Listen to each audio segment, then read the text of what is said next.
We want to make sure and thank our sponsors for this season on agentic AI. Infor. Most AI can't tell the difference between a yield loss and a rounding error. Infor leads with AI built from the ground up for the food industry, from demand forecasting to shelf life to catch weights. That's precision. See how at infor.com. Welcome to Fresh Takes on Tech. This season, we're looking at agentic AI and what it could mean for the produce industry. My guest today is Steve Statler, CEO of AmbientChat AI and host of the Mr. Beacon podcast. Steve has spent years working at the intersection of AI, ambient IoT, traceability, and supply chains. What I'm most interested in today is the connection between AI and the physical produce supply chain. What changes when AI has access, not just the data in a system, but to information about where a product is, what condition it's in, and what is happening to it in real time, which is what Steve and I are going to talk about. So, Steve, welcome. Oh, Vonnie, it's a real pleasure to get to chat with you. So you've spent a lot of time thinking about what happens when products become connected and can communicate information about themselves. For people in produce, what does that mean in practical terms? Well, I think the implications are far-reaching. In the long term, it completely transforms the business of producing food and your relationship with your customer. Potentially a much more direct, intimate relationship with the consumer. A change to the way the supply chain's organized, and the roles of retailers. Also, a lot of good news on freshness and managing some of the things that are bad when you have health issues and so forth. FSMA becomes easy rather than hard. But in the short term, I think there are pragmatic ways you can use what I would call physical AI, the convergence of AI and the products we use to ship food and the food itself. And when you use them, then you can really improve business by just making things more efficient because you waste less, you organize things more easily. So there's a lot to talk about, a lot of upside, but there's also some pitfalls, some terrible things that could go wrong. And so I don't want to say this is all a bed of roses. There's stuff that people need to be aware of and avoid in order to getting in a bad situation. Okay, I'll get to that in a minute. I don't want to go to the negative stuff first. Because it's like any technology. So talk about where agentic AI fits. We already have sensors, dashboards, traceability systems, and alerts. What changes when you add an AI agent to this whole supply chain system?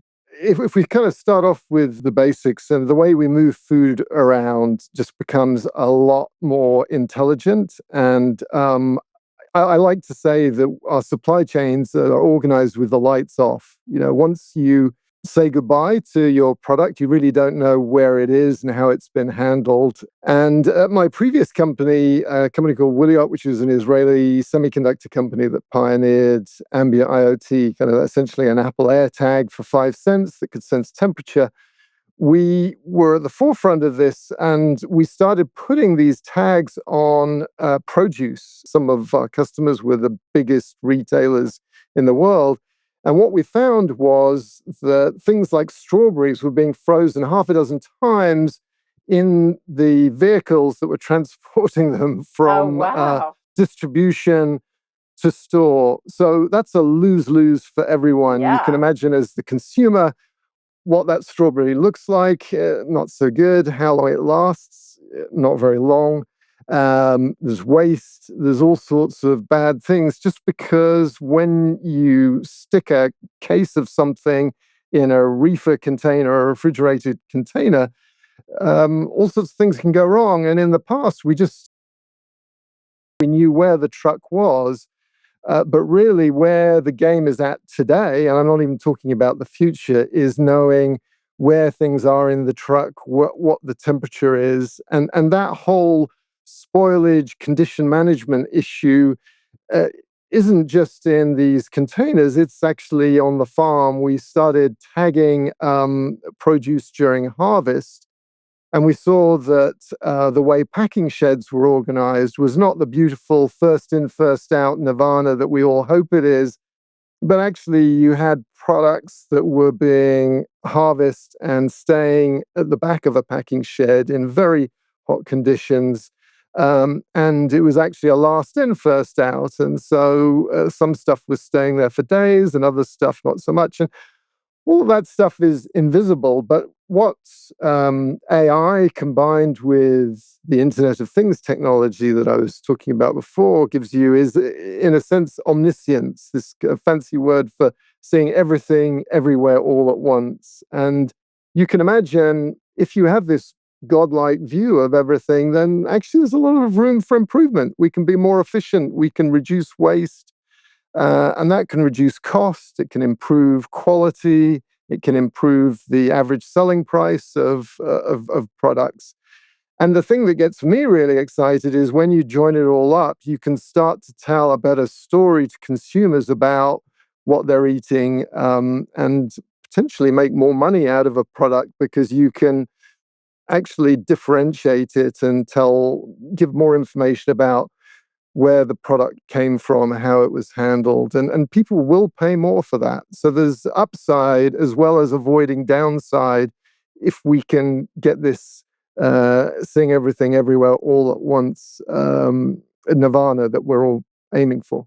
So the difference with agentic is it that all the things that you just talked about is the knowing what's happening, like did it get too hot? Did it get too cold? Did it sit on the dock for too long? All of those Hmm. things. With agentic, is it going from you knowing all those things then to actually doing something about it? Are we there yet? Or is that Yeah, someplace we're trying exactly. to get to? Or, what's happening with agentic in that way? Yeah, and you had a very good episode on agentic AI, and it goes.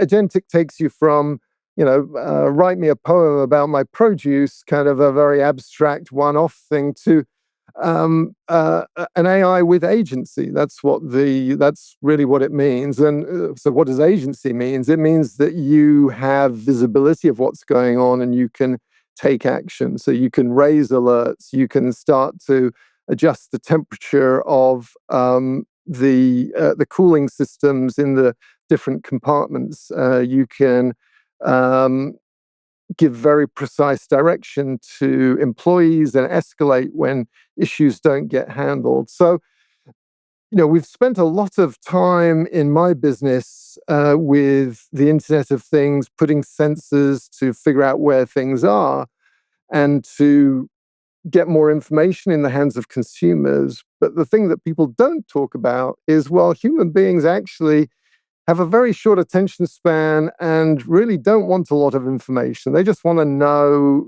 a few very specific things.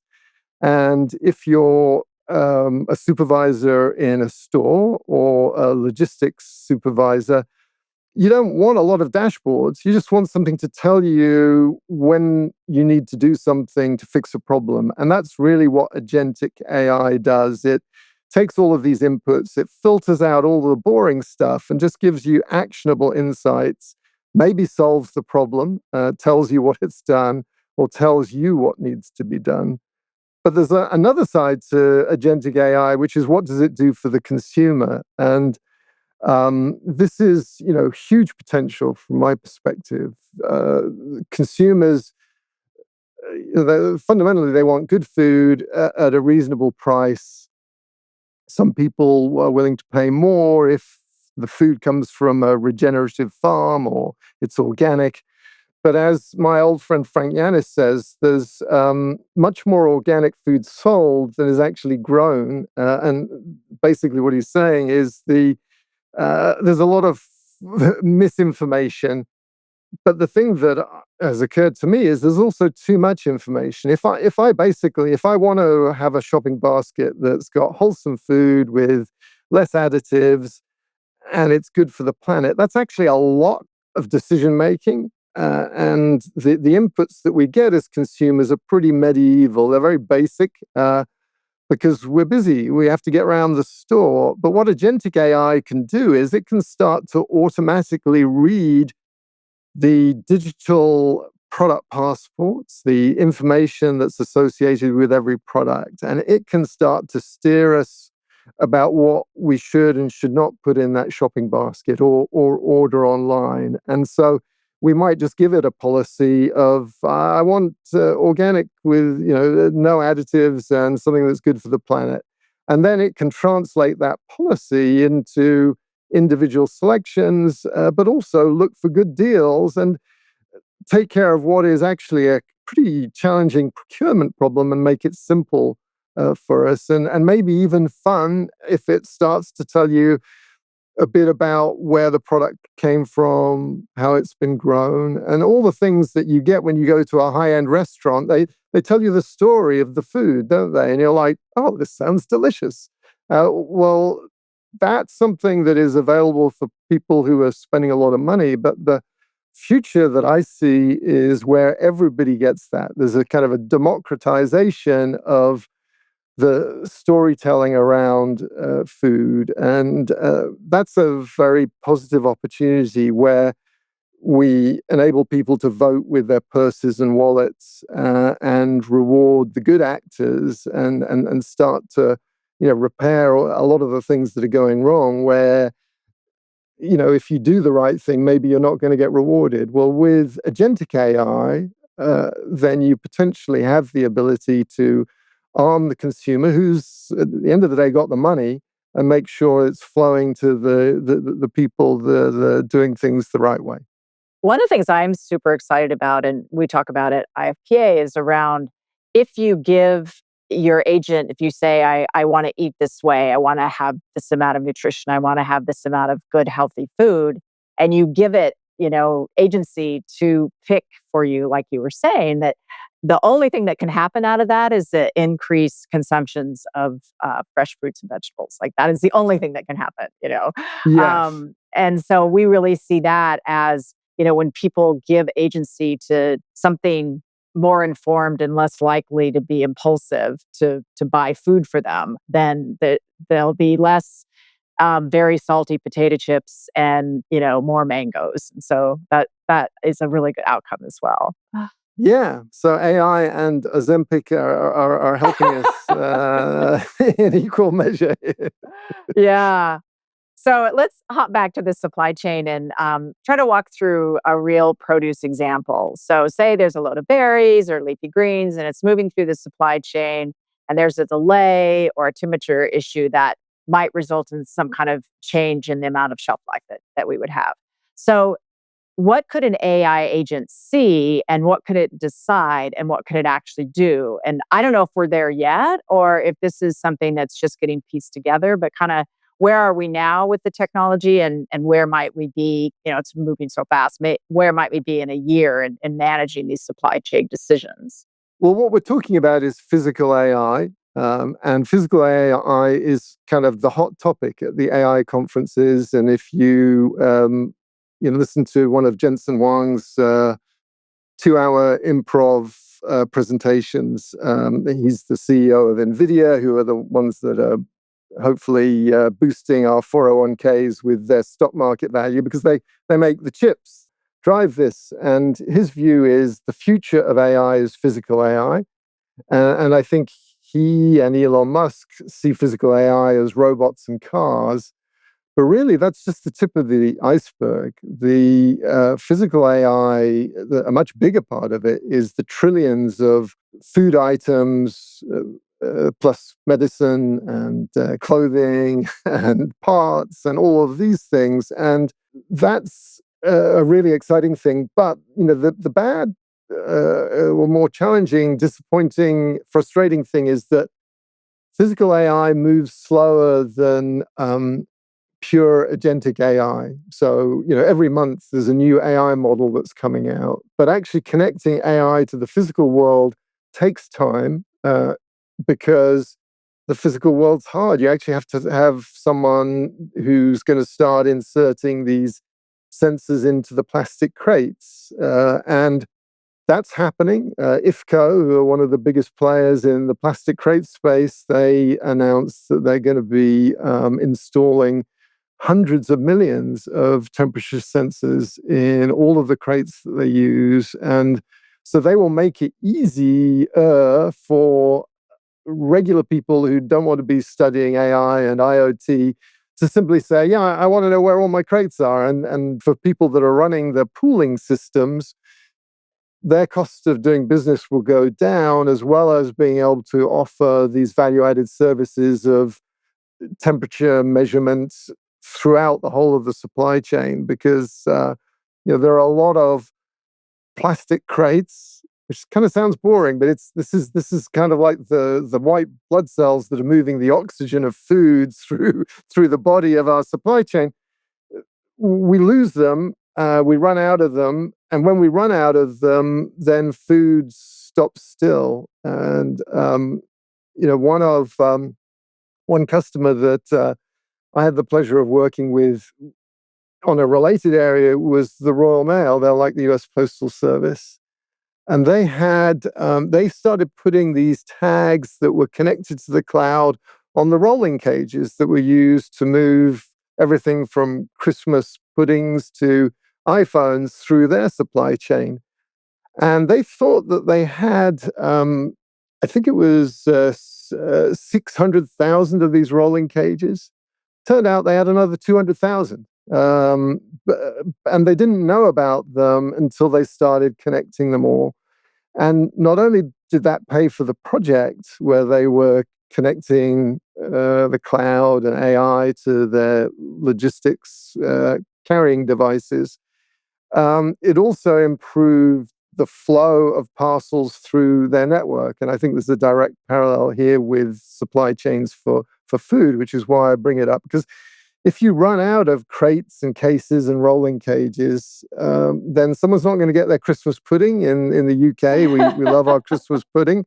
And if Harrods doesn't have any rolling cages, they can't ship the product. And so just the simple fact of making sure that these reusables are in the right place at the right time can move things through that supply chain. And if at the same time you have item or case level traceability, a unique identifier for every single case, then it starts to make things like compliance with rules like Food Safety Modernization Act, FSMA 204 easier, because rather than worrying about, do I have the people available to scan a shipment when it's not just leaving, but arriving, which is actually what you're supposed to do, you don't have to have people in McDonald's that are scanning cases of lettuce at 2 a.m, which is actually when the delivery comes in, because that receiving event can be captured by the Internet of Things sensors and then routed through to the data systems that are creating the spreadsheets that the FDA will ask for if someone gets sick. So I don't know. That was a bit of a long monologue, but hopefully you get the sense that this is progressing. It's probably not going nearly as fast as the downloads of the latest version of ChatGPT, but the benefits are so significant that I do think I'm optimistic about it happening. And the largest players in the world, the Walmarts and the Amazons, they're on this already. They're doing it. They have the resources. And the good or the bad news is when they move, then everyone else has to move with them, because they're kind of they're the central engine for commerce. So that's really what I've learned from talking to you thus far is just thinking about the whole thing around physical AI, is that it's not just an Excel spreadsheet or it's not just ChatGPT. It's actually, you have to do things in the physical world to get the information. It doesn't, just pop up when you ask a question. So yes. that makes things, that makes a lot of sense. It makes things go a little bit slower. And in a case like that, like you mentioned with Walmart and Amazon and companies like that, so who will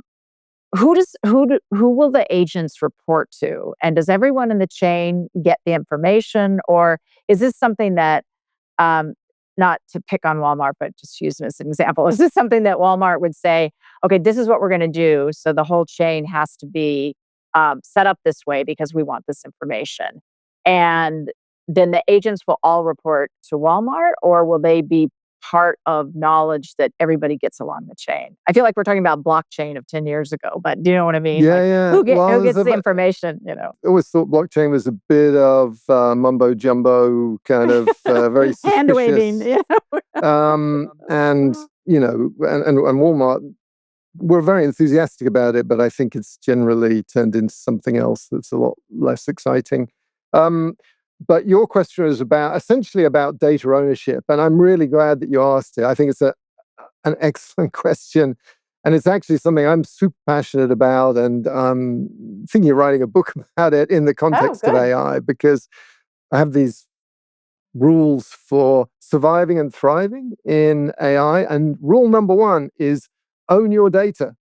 And Walmart aren't stupid. They're going to want to own all of the data. And if we all gave them our data, it'd be a bit like where we are in the consumer world with Facebook and Google, that basically kind of own all this data, and we're actually the product, not the customer, because of who's paying the bill. It's the advertisers that want our eyeballs in the case of Google and Facebook.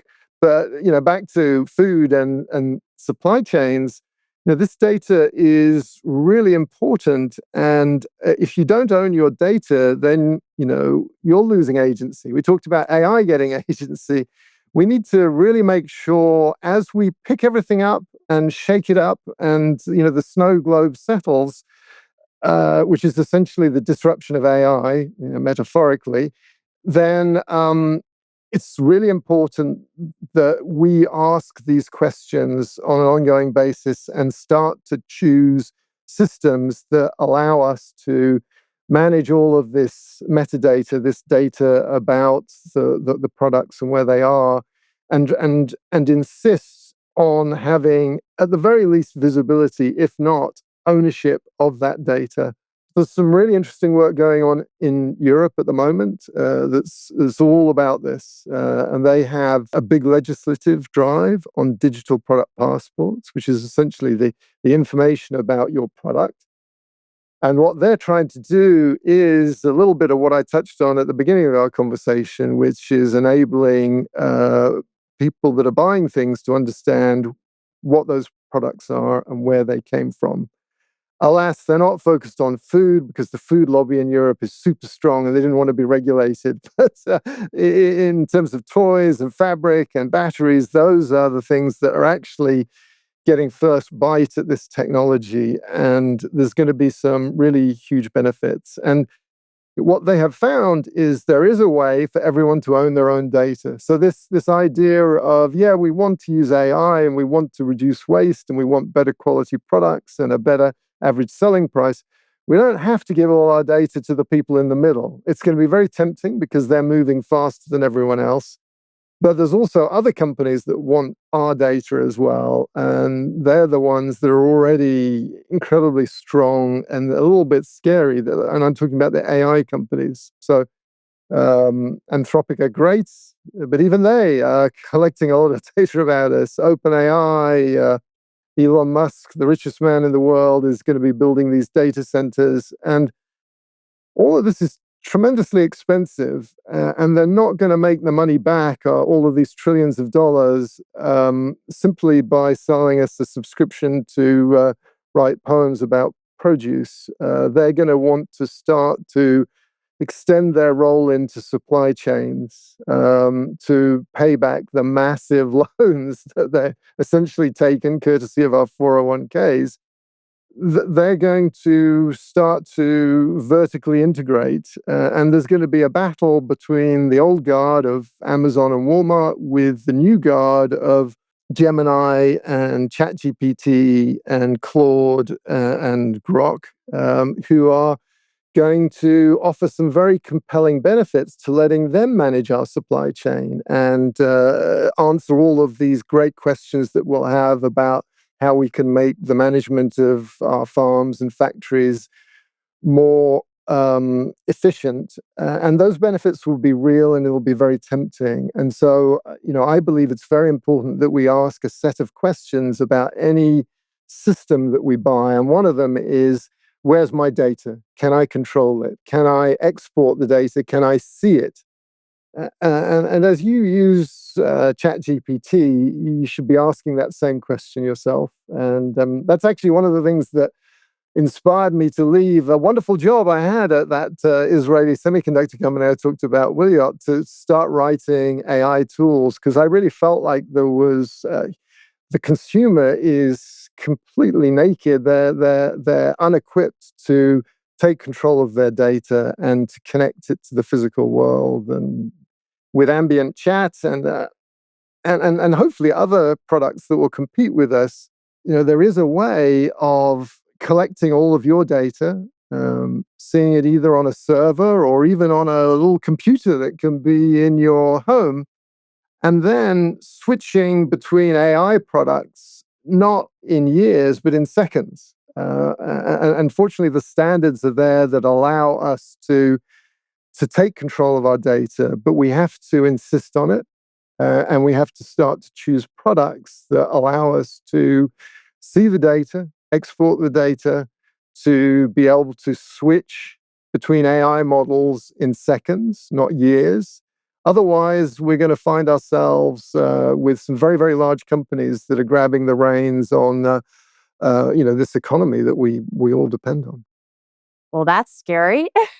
No, that's really thinking about whose interests are being served, and as we move forward, I really love what you're talking about of kind of the new guard and the old guard, and they're all going to be competing for our data. Um, as I think you articulated really well the fear of that as a consumer, and I'm now thinking about all the stuff I have on ChatGPT that's I don't really want the world to know. But from a produce company point of view, like if I'm a grower shipper and I'm listening to this, is is there something people need to be doing now, or just watching out? I think one thing is thinking about, like, what data am I building, who has control of my data, and as I insert or let it's more like let other people insert themselves into my business. What's the right path forward when people are thinking about all these improvements that could come in the supply chain, but at what cost, and how do I go forward? That was a long-winded Yeah. question. Do you know what I mean? Like, what do people do I given do know all of what you this? mean. I do, and I think there's no perfect answer, but I do believe in a few things that are, I think, no-brainers, and one is you have to get educated. Unless you're about to retire, and basically then just make sure you've got an index fund that's got all of these AI companies in it, and then you have to Well, worry. for what period of time? They're not gonna be this great forever, but You'll be fine. Well, other than losing some of your personal data, but if I'm a farmer or a processor, or anywhere in the supply chain, then knowledge is power, and to the degree that it's very easy to be overwhelmed, especially when you have enthusiasts like me who start spitting a bunch of acronyms at you. But you do need to learn about the technology, and you need to learn about the standards, and this is another industrial revolution, and you can't ignore it. AI will change the balance of power in supply chains, and to negotiate your position and ask the right questions and insist on the right things, you have to know what you're asking for. And the things that I have been pleasantly surprised at is there are a set of standards that are coming out that can help safeguard our interests. And there's actually, I'm going to descend into AI mumbo jumbo briefly, but there's a standard called MCP. It's not male chauvinist pig. It's actually Model Context Protocol, and it was developed by those people at Anthropic, who I do see as kind of the good guys, but power corrupts. Power corrupts absolutely. So I don't think we can trust that they'll be the good guys forever. I'm sure that the people at Facebook were pretty good 10 years ago, 20 years ago. But MCP is a technology that I have got super excited about. We built it into our product, and that's the thing that basically allows you to separate data from an AI agent. And if you start to use MCP, then you can have a server that's literally in your office that has all of your data, and you can still use the latest AI model to look at it. I'm a geek, and I found this. I was starting to use ChatGPT and fell in love with it. It seemed to know me really well, thought I was special. It was very complimentary to me. But then, I heard, oh, Anthropic's got this new product, and I wanted to use it, and I found it very difficult to switch because Anthropic didn't know who I was. It's like when you go to a party, it's very tempting to talk to your friends. Why? Because they know you, they get you, and so that is a sign that you're starting to get locked in. And when we were designing ambient chat, we wanted to give people access to all of the major frontier models, and by that I mean OpenAI and Gemini and ChatGPT, and this ability to switch, and this ability to see your data and export it. And we're focused on the consumer side at the moment because you can't do everything for everyone. And, in my belief, the power really starts with the consumer, and Walmart and Amazon are going to do the middle bit anyway. And I figured out farms are really hard. And so, but going back to your prescription, it's play with it.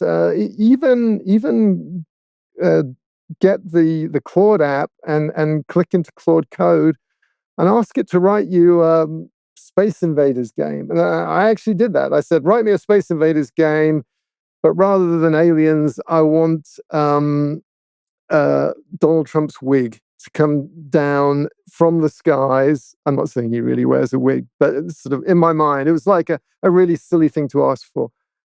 90 seconds later, I've got a version of Space Invaders that's running that's doing this. And it's actually pretty fun, and it works. And these wigs are coming down at 90 seconds. And that was not like a super techie thing. It just did it. So, I would either do it yourself or ask someone who is a techie to do it, and watch and start to get comfortable with some of these concepts. Another area that I think we need to be doing as Americans, and I know I sound British because I grew up in England, but I'm actually American. I was born in California and have an American passport because I came back here when I grew up. We do need to keep an eye on Europe for standards around digital product passports, because this is an architecture that allows everyone's interests to be balanced, and it's powering consumers. And I actually interviewed the chairman of the standard behind this just last month. Super nice guy, Thomas Snote. He's a professor, and he managed to wrangle 300 experts and got them to agree on this standard with another acronym called JTC 24. And it's basically the standard that is going to allow you to look at a battery in an electric bike and know where it came from and how to repair it and how to recycle it. So, the ability to make decisions about what you buy, to fix things when they don't work, and to recycle them when you don't want to use them anymore, that's tremendously useful. And the Europeans they've got the jump on us, and unfortunately, it's just not going to happen here first. But it will happen here in the States. And unfortunately, it's not going to be food, but anyone that's making toys or clothes and wants to sell them to a European, even if your factory is here in the States, you're going to have to adopt this standard. Otherwise, you won't be able to sell to anyone in Europe. So this ability to crystallize and capture data about products and where they are in the supply chain, that's being standardized by the Europeans. And this ability to connect, reconnect, and switch connections between AI and the physical world, that's been defined by an American company, by Anthropic. And OpenAI, even though they don't like Anthropic, they've adopted that standard as well. And now you can connect all sorts of software products with AI if you use MCP. And I spend all day using it, and it's just mind-bending when you start to get every product on your dashboard talking to each other and connected with AI. It's amazing what you can do. So if you learn about it, it's actually going to give you an edge, just whether you're doing accounts or organizing your life. Learn about MCP.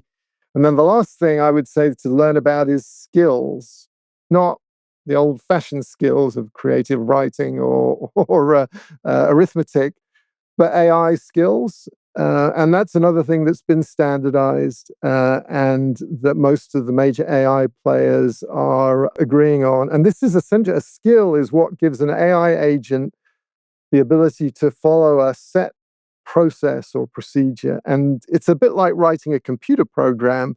But the good news is you can create a skill just by talking to the AI and say, I need a process for closing the books or for doing an inventory assessment. I need to check the inventory. Create a skill that does that is going to send the emails to everyone to remind them to do what they want to do. And it will basically create something that looks like a memo.